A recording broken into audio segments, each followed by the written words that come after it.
स्वागत है आपका इंद्रधनुषी दुनिया में। आज इंद्रधनुषी दुनिया में एक नया आयाम जुड़ने वाला है, यानी अब इसमें आपको पढ़ाई लिखाई के बारे में भी बताया जाएगा। आज सबसे पहले मैं बताने जा रही हूँ आपको मैथ्स का एक टॉपिक जो है असेंडिंग एंड डिसेंडिंग ऑर्डर।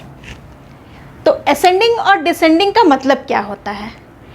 आप कई बार सीढ़ी चढ़ते होंगे, कई बार सीढ़ी उतरते होंगे।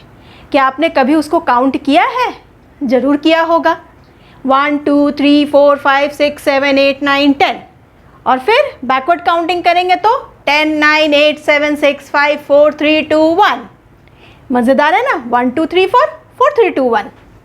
जी चलिए, अब मैं बताती हूँ आपको। सीढ़ी जब चढ़ते हैं, यहाँ से first step, then second, third and then fourth, है ना? तो सबसे पहला स्टेप हुआ ये, यानी ये सबसे छोटा हुआ।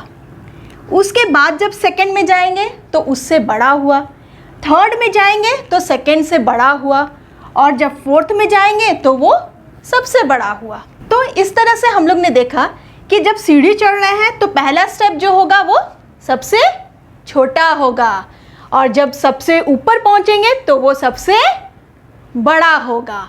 जी हाँ, अब मैं यहाँ पे कुछ डिजिट्स लिख रही हूँ, जैसे 5 6 9 4 एंड 2। ठीक है, ये मेरे कुछ डिजिट्स हैं यहाँ पे। अब यहाँ पे सबसे छोटी डिजिट कौन सी है? यस, 2। तो ये सबसे पहले आएगी यहाँ पे 2। उसके बाद 4 यहाँ पे, उसके बाद मैं लिखूंगी 4। 4 के बाद कौन सी डिजिट आएगी? गेस करें। हाँ, 5। इसके बाद मैं यहाँ पे लिखूंगी 5। उसके बाद 5 के बाद 6।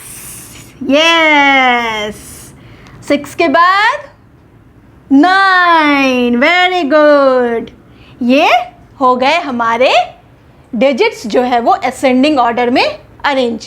तो बच्चों, अब जब सीढ़ी चढ़ गए हैं तो उतरना भी तो है, तो हम लोग अब सीढ़ी उतरेंगे, यानी डिसेंडिंग ऑर्डर। यानी सबसे बड़ा कहाँ पे होगा? टॉप पे। उसके बाद ये नीचे आएगा, उसके बाद फिर एक स्टेप लेगा, उसके बाद ये नीचे आ जाएगा, है ना? अब मैं एक नंबर लिख रही हूँ, यहाँ पे कुछ डिजिट्स लिखती हूँ। 3 5 1 7 9। ठीक है, ये मैंने कुछ डिजिट्स लिखे हैं। अब डिसेंडिंग ऑर्डर में क्या है? सबसे बड़ा डिजिट जो है, सबसे बड़ा डिजिट पहले आएगा, यानी कि सबसे बड़ा कौन सा है? 7। हाँ, नहीं, 9 है ना? तो सबसे पहले यहाँ लिखेंगे 9। उसके बाद 3, नहीं, 7। यस, उसके बाद 7। उसके बाद सुनाई नहीं दिया, ज़रा ज़ोर से बोलो। 5। यस, यहाँ पे 5 लिखेंगे। उसके बाद कौन सा आएगा? 3। और उसके बाद 1। तो ये हमारा हो गया डिसेंडिंग ऑर्डर। अब ये समझ में आने में बहुत मुश्किल नहीं है, बहुत ही इजी है। जब भी आप सीढ़ी चढ़ते हो, जब भी आप सीढ़ी उतरते हो, आप एक नंबर काउंट करो, 1 2 3 4 5 6 7 8 9 10, और जब भी आप चढ़ो तब आप उसको रिपीट करो। चढ़ने और उतरने के दौरान ही आपको असेंडिंग और डिसेंडिंग ऑर्डर के बारे में पता चल जाएगा। और एक चीज़ है, ए का मतलब होता है अबव।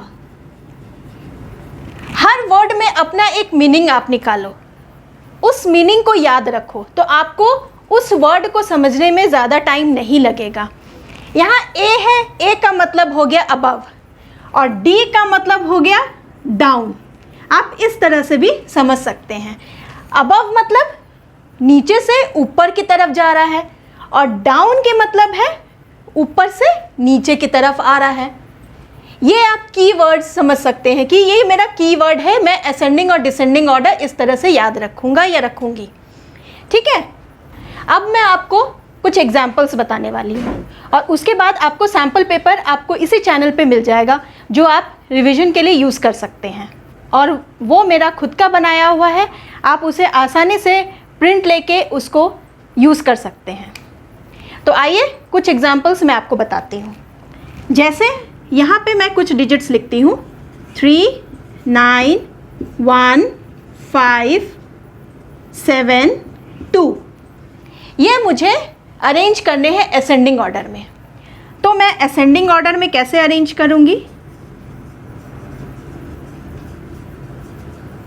असेंडिंग ऑर्डर मीन्स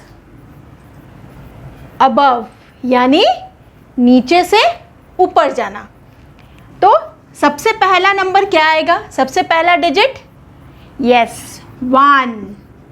उसके बाद 3, नहीं 2, यस। उसके बाद 2, उसके बाद 3, उसके बाद 5, उसके बाद 7, और उसके बाद 9। वेरी गुड, है ना? है ना इजी? अब अगर इसी डिजिट को मुझे डिसेंडिंग में अरेंज करना हो तो बहुत इजी हो जाएगा ना? कैसे? अब मैं इसी डिजिट को डिसेंडिंग ऑर्डर में अरेंज करने जा रही हूँ। डिसेंडिंग ऑर्डर मतलब क्या होता है? ऊपर से नीचे, यानी डाउन, ऊपर से नीचे आएगा, यानी सबसे बड़ा डिजिट जो है वो ऊपर रहेगा, और सबसे कम जो स्मॉलेस्ट डिजिट होगा वो सबसे लास्ट में आएगा। अब सबसे बड़ा तो यहाँ पे 9 है, यानी कि मुझे क्या करना है? सिर्फ यहाँ से ये डिजिट्स लिखने जाने हैं, यानी मुझे यहाँ से ये डिजिट्स एज इट इज़ उतार देने हैं, मगर इस साइड से। सबसे पहले आएगा 9, देन 7, देन 5, देन 3, 2 एंड 1। है ना इजी? ये तो सेम डिजिट था, इसलिए इजी है। तो बच्चों, आशा करती हूँ आपको ये असेंडिंग और डिसेंडिंग ऑर्डर अच्छे से समझ में आ गई होगी। अगर आप चाहते हैं कि मैं दोबारा इसे समझाऊँ तो प्लीज़ आप कमेंट बॉक्स में ज़रूर कमेंट कीजिए, और अगर आपको अच्छा लगा हो तब भी आप कमेंट कीजिए। और हाँ, मेरा सैम्पल पेपर आप ज़रूर देखना ना भूलें। एकदम डाउनलोड करें और उसे प्रिंट आउट निकाल के उसको अच्छे से रिवाइज़ करें और अच्छे से टेस्ट दें।